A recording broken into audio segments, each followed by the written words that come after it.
The First Crusade, 1096 to 1099, marked the commencement of a sequence of religious conflicts, known as the Crusades, instigated, endorsed, and at times supervised by the Latin Church during the medieval era. Its primary aim was the reclamation of the Holy Land from Islamic governance. Although Jerusalem had been under Muslim dominion for centuries, by the 11th century, the Seljuk takeover of the region posed a threat to local Christian communities, pilgrims traveling from the west, and the Byzantine Empire itself. The inception of the First Crusade can be traced back to 1095 when Byzantine Emperor Alexios I Komnenos sought military aid from the Council of Piacenza to counter the Seljuk-led Turks in a conflict involving the Byzantine Empire.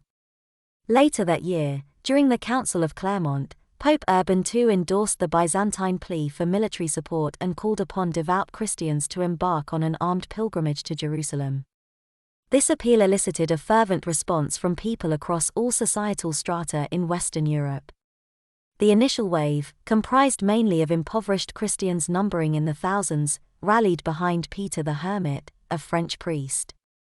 This became known as the People's Crusade, and as it traversed Germany, it engaged in a range of anti-Jewish activities, including the Rhineland massacres. Upon exiting Byzantine-controlled Anatolian territory, this group met its demise in a Turkish ambush led by the Seljuk commander Kilij Arslan at the Battle of Sivatot in October 1096. In what historians refer to as the Prince's Crusade, nobility and their retinues embarked on their journey in late summer 1096 and reached Constantinople between November and April of the following year.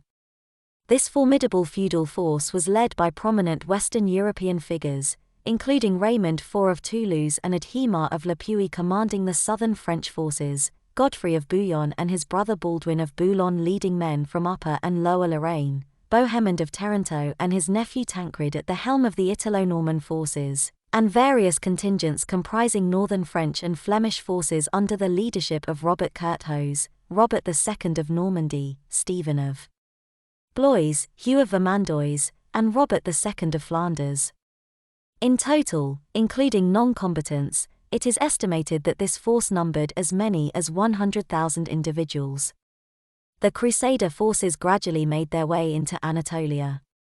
In the absence of Kilij Arslan, the Franks achieved victory during the siege of Nicaea in June 1097, with additional support from a Byzantine naval assault. In July, they emerged triumphant in the Battle of Dorylaeum, where they faced Turkish mounted archers with light armor.